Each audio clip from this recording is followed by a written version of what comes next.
Halo Sobat Permata Belajar, balik lagi dengan Kak Mahmudin dari Permata Belajar. Nah, untuk kali ini saya bakal bahas mengenai eksponen atau pangkat. Nah, ini merupakan materi matematika kelas 9 SMP. Langsung aja di sini kita punya definisinya, yaitu eksponen merupakan nilai yang menunjukkan derajat kepangkatan atau bisa dibilang berapa kali bilangan tersebut harus dikali dengan bilangannya sendiri. Nah, di sini kita bakal belajar mengenai pangkat sebenarnya dan tidak sebenarnya, dan yang kedua adalah sifat eksponen. Langsung aja di sini untuk sifat yang pertama ini adalah sifat dasarnya. Jadi ini harus dipahami betul-betul. A pangkat M itu merupakan perkalian berulang A sebanyak M. Jadi A dikali A kali A sebanyak M. Nah, di sini A-nya disebut basis, B-nya disebut pangkat. Nah, contohnya nih, 4 pangkat 3, artinya berulangnya berapa kali 4-nya? Sebanyak 3 kali. 4 kali 4 kali 4, sebanyak 3 kali. Misalnya 2 pangkat 5, ya 2-nya sebanyak 5 kali. 2 kali 2 kali 2 kali 2 kali 2, sebanyak 5 kali. Nah, sekarang ini disebutnya adalah pangkat sebenarnya. Jadi kalau misalnya pangkat 3, ya berulangnya 3 kali. Pangkat 4 berulangnya 4 kali. Kalau misalnya pangkatnya bentuk pecahan, 5 pangkat setengah berulangnya berapa kali? Setengah kali. Bukan jelas. Jelas bukan setengah kali. Ini yang disebut pangkat sebenarnya. Kan berulang setengah kali kan nggak ada ya. Adanya berulang 1 kali berarti 5, berulang 2 kali berarti 5 kali 5, dan seterusnya. Nah, ini yang disebut pangkat tak sebenarnya. Ini bakal lebih dibahas di materi selanjutnya. Langsung aja untuk sifat yang selanjutnya. Ada perkalian eksponen. A pangkat M dikali A pangkat N. Basisnya sama.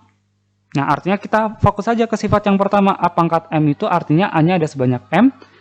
Kalau misalnya A pangkat N, itu A-nya sebanyak N. Gitu. Nah, sekarang kalau misalnya kayak gini ya, artinya total A-nya ada berapa? Ya, ini ada M, ini ada N, berarti totalnya ada M plus N. Nah, contohnya biar lebih jelas, 3 pangkat 4 kali 3 pangkat 5, basisnya sama, pangkatnya beda.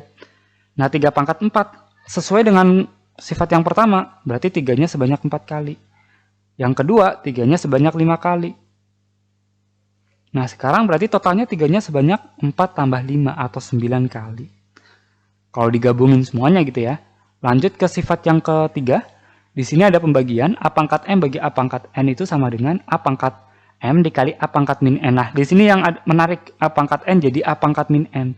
Jadi kalau misalnya ada eksponen, pindah dari pembilang penyebut atau sebaliknya, jadi dari atas ke bawah atau bawah ke atas, itu pangkatnya berubah tanda. Ini awalnya N jadi pangkat min N. Jadi totalnya sama dengan A pangkat M min N. Misalnya 2 pangkat 5 di sini, 2 pangkat 5. Pindah jadi berarti 2 pangkat min 5. Misalnya 3 pangkat min 6, berarti ya 3 pangkat 6. Tandanya berubah, jadi dari plus ke minus atau sebaliknya. Nah, contohnya biar lebih gampang. 5 pangkat 6 bagi 5 pangkat 3, artinya 5-nya ada 6 yang di atas, di bawahnya ada 3. Nah, gimana caranya nih? Tinggal coret aja. 5 sama 5-nya akan bisa dicoret. Yang dicoret sebanyak berapa? Ya sebanyak 3. Jadi sisanya tinggal berapa 5-nya? Pangkat 3. Kenapa pangkat 3? Karena awalnya yang di atas ada 6, dicoret 3 dengan yang di bawah. Atau 5 pangkat 6 min 3. Sama dengan 5 pangkat 3. Nah, sekarang untuk sifat selanjutnya. Ada A pangkat M kali B pangkat M. Pangkatnya yang sama, basisnya beda. Nah, prinsipnya sama kayak sifat yang utama tadi. A pangkat M itu A-nya sebanyak M. B pangkat M, B-nya sebanyak M juga. Nah, kalau misalnya kita gabungin jadinya A kali B pangkat M. Contohnya biar lebih paham. 2 pangkat 3 kali 5 pangkat 3. Pangkatnya sama, basisnya beda. 2-nya ada 3, 5-nya ada 3 juga. Kalau masing-masing digabung, ini kan sama aja ya, 2 kali 5 urutannya di kayak gimanain tetap sama. Karena ini perkalian, kayak misalnya 5 kali 2, 2 kali 5 ya sama aja. Nah, ini artinya 2 kali 5-nya ada sebanyak berapa? Ada sebanyak 3. Nah, ini kalau misalnya dikurung, artinya kita boleh kerjain yang di dalam dulu. 2 kali 5 sama dengan 10 pangkat 3. Yaitu artinya kalau misalnya dari sini, dikurung ini artinya yang dipangkatin 3 itu siapa? Semuanya. 2 pangkat 3 sama 5 pangkat 3. Ini sama dengan ini. Gitu. Artinya ini kalau misalnya yang di dalam kurung dikerjain dulu, artinya 10 pangkat 3 atau 1000. Nah, sifat yang selanjutnya, di sini ada A pangkat M bagi B pangkat M, sama dengan A per B pangkat M. Contohnya aja misalnya, 6 pangkat 5 bagi 2 pangkat 5, pangkatnya sama, basisnya beda. Ini yang atas 6-nya ada 5, bawah juga iya, 6-nya ada 5.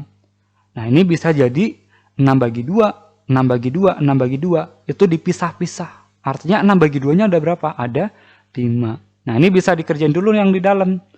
3 pangkat 5 hasilnya. Gitu. Nah, yang terakhir ini ada A pangkat M dikurung, dipangkatin N. Artinya yang dikurung itu bisa dikerjain dulu. Atau kalau misalnya mau digabung sama yang di kanan, A pangkat M-nya sebanyak N kali. Jadi A pangkat M tambah M tambah M tambah M sebanyak berapa M-nya? Sebanyak N. Berarti ya pangkatnya jadinya A pangkat M kali N.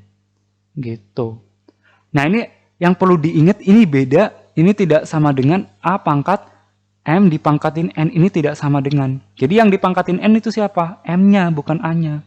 A-nya itu dipangkatin M pangkat N. Contohnya ini kan kalau misalnya untuk yang di atas, contohnya nih misalnya 3 pangkat 4 pangkat 5. Yang dipangkatin 5 itu siapa?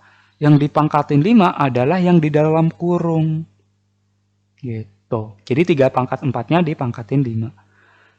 Hasilnya kayak gini, sama dengan 3 pangkat 4 kali 5 sama dengan 3 pangkat 20. Nah, kalau misalnya 3 pangkat 4 pangkat 5 lagi, itu artinya 4 dulu pangkat 5. 4 pangkat 5 berapa? 4 pangkat 5 kan banyak banget ya.